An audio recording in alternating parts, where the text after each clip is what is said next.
നമസ്കാരം. ഞാൻ doctor Arun B Nair. 23 വയസ്സുള്ള സോഫ്റ്റ്വെയർ എഞ്ചിനീയർ ക്യാമ്പസ് പ്ലേസ്മെൻറ്റ് വഴിയാണ് എഞ്ചിനീയറിംഗ് കോളേജിൽ നിന്ന് പ്രമുഖമായിട്ടുള്ളൊരു കമ്പനിയിൽ ജോലി നേടിയത്. വളരെ സൽസ്വഭാവിയായ ഒരു വ്യക്തിയായിട്ടാണ് എല്ലാവരും അദ്ദേഹത്തെക്കുറിച്ച് പറയുന്നത്. പഠിച്ചിരുന്ന കോളേജിലോ ബന്ധുക്കളുടെ ഇടയിലോ ഒന്നും ഒരു കുറ്റവും അദ്ദേഹത്തെക്കുറിച്ച് പറയാനില്ല. പുതിയ സ്ഥാപനത്തിൽ ജോലിക്ക് കയറി ഏതാണ്ട് 1 വർഷം ആകുന്നു. ആ ഒരു സമയമായപ്പോഴാണ് എന്തൊക്കെയോ വ്യത്യാസങ്ങൾ അദ്ദേഹത്തിൻ്റെ സ്വഭാവത്തിൽ പ്രകടമാകാൻ തുടങ്ങിയത്.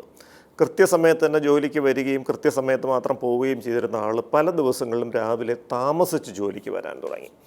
അത് ടീം ലീഡർ ചോദ്യം ചെയ്യുമ്പോൾ പറയും, ഞാൻ എന്നെ ഏൽപ്പിക്കുന്ന ജോലിയെല്ലാം തീർത്തിട്ടല്ലേ പോകുന്നുള്ളൂ, താമസിച്ച് വന്നാലും വൈകി ഇരുന്ന് ജോലി തീർത്തിട്ടല്ലേ ഞാൻ പോകുന്നുള്ളൂ, നിങ്ങൾക്ക് വേണ്ട പ്രോജക്റ്റുകളെല്ലാം കൃത്യസമയത്ത് ഞാൻ സബ്മിറ്റ് ചെയ്യുന്നുണ്ടല്ലോ, പിന്നെന്താ ഞാനൊരു അല്പം താമസിച്ച് വരുന്നതിന് നിങ്ങളിങ്ങനെ എന്നെ കുറ്റപ്പെടുത്തുന്നു, വിദേശ രാജ്യങ്ങളിലൊന്നും ഇങ്ങനെ ജോലി തുടങ്ങുന്ന സമയം തീരുന്ന സമയമൊന്നും ഇല്ലല്ലോ, ജോലി തീർക്കുക സമയബന്ധിതമായി എന്നുള്ളതല്ലേ കാര്യമുള്ളൂ എന്നൊക്കെ പറയുന്നുണ്ട്.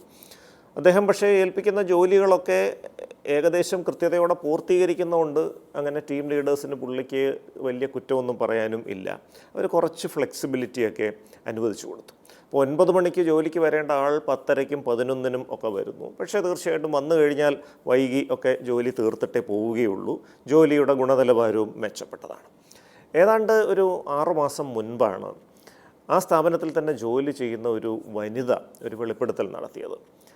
കാരണം ഒരു സാമൂഹ്യ മാധ്യമ പ്ലാറ്റ്ഫോമിൽ ഈ പെൺകുട്ടിയുടെ ഫോട്ടോയുള്ള ചില അശ്ലീല ദൃശ്യങ്ങൾ ഇങ്ങനെ പ്രചരിക്കുന്നതായി ഇവളുടെ ഒരു കൂട്ടുകാരി ഇവളെ വിളിച്ചറിയിച്ചു. അത് കുറച്ച് നേരത്തേക്ക് മാത്രമേ ഈ സാമൂഹ്യ മാധ്യമ പ്ലാറ്റ്ഫോമിൽ അത് പ്രത്യക്ഷപ്പെടുന്നുള്ളൂ. ഏതാനും മിനിറ്റുകൾ കഴിഞ്ഞാൽ അത് അപ്രത്യക്ഷമാവുകയും ചെയ്തു. അതിൻ്റെ സ്ക്രീൻഷോട്ട് എടുത്ത് ഈ കൂട്ടുകാരി അയച്ചു കൊടുത്തു.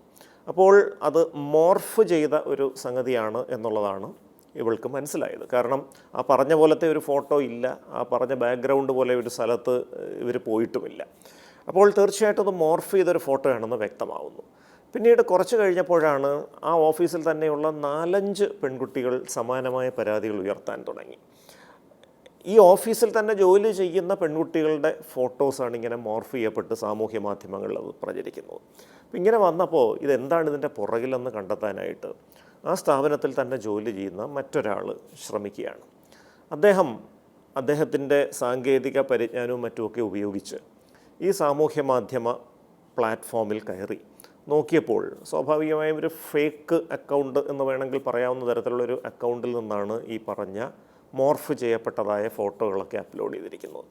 ഇത് കഴിഞ്ഞിട്ട് മറ്റൊരു സാമൂഹ്യ മാധ്യമ പ്ലാറ്റ്ഫോമിലേക്ക്, അത് സ്വകാര്യ സ്വഭാവമുള്ളൊരു സാമൂഹ്യ മാധ്യമ പ്ലാറ്റ്ഫോമിൽ വെച്ചിട്ട് ഇതിൻ്റെ ചില ചർച്ചകൾ നടക്കുന്നു. കൂടുതൽ വീഡിയോകളുണ്ട്, കൂടുതൽ ഫോട്ടോകളുണ്ട്, അത് കൊടുക്കണമെങ്കിൽ പണം വേണം എന്നുള്ള ഡിമാൻഡുകൾ വരുന്നു.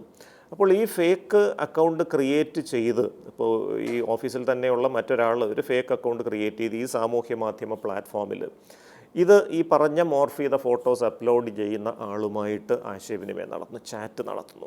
അപ്പോൾ മറ്റൊരു സാമൂഹ്യ മാധ്യമ പ്ലാറ്റ്ഫോമിലേക്ക് പോയിട്ട് അവിടെ വെച്ചിട്ട് കൂടുതൽ സ്വകാര്യതയോടുകൂടി കൂടുതൽ ഫോട്ടോസ് അയച്ചു തരാമെന്ന് പറയുന്നു. അങ്ങനെ ആ പറയുന്ന സാമൂഹ്യ മാധ്യമ പ്ലാറ്റ്ഫോമിലേക്ക് പോയി ചാറ്റ് ചെയ്യുന്നു. ഇതിനിടയിലാണ് ആ രണ്ടാമത്തെ സാമൂഹ്യ മാധ്യമ പ്ലാറ്റ്ഫോമിൽ ചില പ്രത്യേക സൂചനകൾ ഇതാരാണ് എന്നുള്ളതിനെക്കുറിച്ച് ലഭിക്കുന്നു. കൂടുതൽ സാങ്കേതിക വിദ്യ ഉപയോഗിച്ചുള്ളൊരു അന്വേഷണത്തിലാണ് ഈ പറഞ്ഞ 23-കാരനായ ഈ ചെറുപ്പക്കാരനാണ് ഈ പറഞ്ഞ മോർഫിംഗ് സംഗതികളൊക്കെ ചെയ്തത് എന്നുള്ളത് തെളിയുന്നത്. എല്ലാവർക്കും ഒരു ഞെട്ടലായിപ്പോയി. കാരണം ജോലി തുടങ്ങുന്ന സമയത്ത് താമസിച്ചു വരുന്നു എന്നുള്ളത് ഒഴിച്ച് മറ്റ് കുറ്റങ്ങളൊന്നും ഈ ചെറുപ്പക്കാരനെ കുറിച്ച് പറയാനില്ലായിരുന്നു. അയാൾ ഒരു സ്ത്രീയോടും മോശമായി പെരുമാറിയതായിട്ടൊന്നും ആർക്കും അറിയില്ല. ആരെയും കയറി പിടിക്കാനോ ഒന്നും പോയിട്ടില്ല. പലപ്പോഴും സംസാരിക്കുമ്പോൾ ചില തമാശകൾ പറയാറുണ്ടായിരുന്നു, അശ്ലീല സ്വഭാവമുള്ള ചില തമാശകളൊക്കെ പെൺകുട്ടികളോട് പറയാറുണ്ടായിരുന്നു. പക്ഷേ അതൊന്നും ആ പെൺകുട്ടികൾ വലിയ ഗൗരവമായിട്ട് എടുത്തില്ല. കാരണം ചെറുപ്പക്കാരുടെ കൂട്ടായ്മകളിൽ അങ്ങനെയൊക്കെ സ്വാഭാവികമായി സംഭവിക്കാറുള്ളതുകൊണ്ട് അത് മറ്റൊരു ദുരുദ്ദേശത്തോടു കൂടിയാണ് എന്നുള്ളതൊന്നും ആ പെൺകുട്ടികൾ കരുതിയതുമില്ല. അതൊരു പോലീസിൽ പരാതിയായി പോവുകയും സൈബർ നിയമങ്ങളനുസരിച്ചിട്ട്, ഇപ്പോൾ സൈബർ ഇൻഫർമേഷൻ ടെക്നോളജി ആക്ടിലെ സെക്ഷൻ 67A എന്നൊരു വകുപ്പുണ്ട്. അതായത് അശ്ലീല സ്വഭാവമുള്ള സംഗതികൾ ചിത്രീകരിക്കുകയും ശേഖരിക്കുകയും വിനിമയം നടത്തുകയും ട്രാൻസ്മിഷൻ ഓഫ് ഒബ്സീൻ മെറ്റീരിയൽസ് എന്ന് പറഞ്ഞൊരു വകുപ്പാണ്.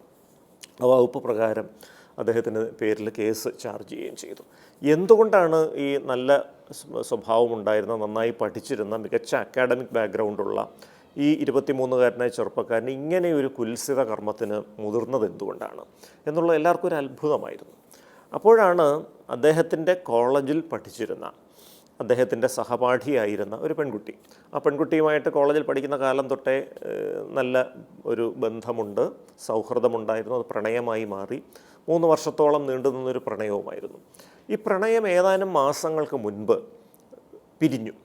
അതെന്തുകൊണ്ട് എന്നുള്ളത് അന്വേഷണ ഉദ്യോഗസ്ഥന്മാർ അന്വേഷിച്ച് ചെന്നപ്പോഴാണ്, ആ പെൺകുട്ടിയോട് സംസാരിച്ചപ്പോഴാണ് മനസ്സിലാവുന്നത്. ഈ ചെറുപ്പക്കാരൻ ജോലിയിൽ പ്രവേശിക്കുന്നത് വരെ ഒരു തരം ലഹരി വസ്തുക്കളും മറ്റു കാര്യങ്ങളും ഒന്നും ഉപയോഗിച്ചിരുന്നേയില്ല. പക്ഷേ ജോലിയിൽ പ്രവേശിച്ചൊരു 6 മാസം കഴിഞ്ഞപ്പോൾ പലതരം ലഹരി വസ്തുക്കൾ ഉപയോഗിക്കാൻ തുടങ്ങി. അതിൽ കഞ്ചാവ് ഉപയോഗിക്കാൻ തുടങ്ങി, ഈ വെളുത്ത നിറമുള്ള ചില പൊടികളൊക്കെ ഉപയോഗിക്കാൻ തുടങ്ങി. ഈ പൊടികളൊക്കെ ഉപയോഗിച്ച് കഴിഞ്ഞതിന് ശേഷമാണ് ഇദ്ദേഹത്തിൻ്റെ സ്വഭാവത്തിൽ മാറ്റം വരാൻ തുടങ്ങിയത്. അതുവരെ വളരെ മാന്യമായും നല്ല രീതിയിലും പെരുമാറിയിരുന്ന ആ ചെറുപ്പക്കാരൻ ഈ ലഹരി വസ്തുക്കൾ ഉപയോഗിച്ചതിന് ശേഷം ഈ കാമുകിയോട് പ്രത്യേക രീതിയിലുള്ള വസ്ത്രങ്ങൾ ധരിച്ച് വരാൻ പറയുകയും ചില ഫോട്ടോസ് എടുക്കണമെന്നും വീഡിയോസ് എടുക്കണമെന്നും ഒക്കെ ആവശ്യപ്പെടുകയൊക്കെ ചെയ്തു. പക്ഷേ ആ പെൺകുട്ടി അതിന് വഴങ്ങിയില്ല.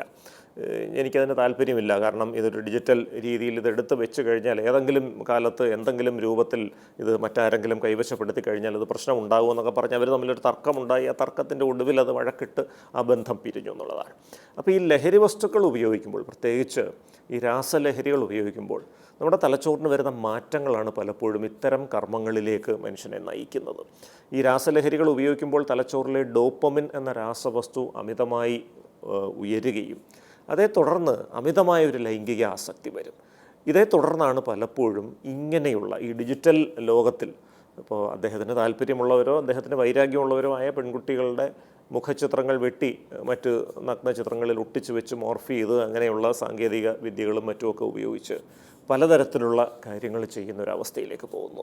അപ്പോൾ തീർച്ചയായിട്ടും നമ്മൾ ശ്രദ്ധിക്കേണ്ട ഒരു കാര്യം, വളരെ മാന്യമായി ജീവിച്ചിരുന്ന, വളരെ നല്ല സ്വഭാവമുള്ള, അക്കാഡമിക് എക്സലൻസ് ഉള്ളവർ പോലും ലഹരി വസ്തുക്കൾ ഉപയോഗിക്കുമ്പോൾ അവരുടെ തലച്ചോറിൽ വരുന്ന ഈ മാറ്റങ്ങൾ മൂലം ഇത്തരം കർമ്മങ്ങളിൽ ഏർപ്പെടുകയും പലപ്പോഴും നിയമക്കുരുക്കുകൾ തന്നെ ചെന്ന് ചാടുകയും ചെയ്യുന്നു. അതുകൊണ്ട് രാസലഹരികൾ പരിപൂർണമായി ഉപേക്ഷിക്കേണ്ടതിൻ്റെ ആവശ്യകതയിലേക്കാണ് ഈ സംഭവം വിരൽ ചൂണ്ടുന്നത്. നമസ്കാരം.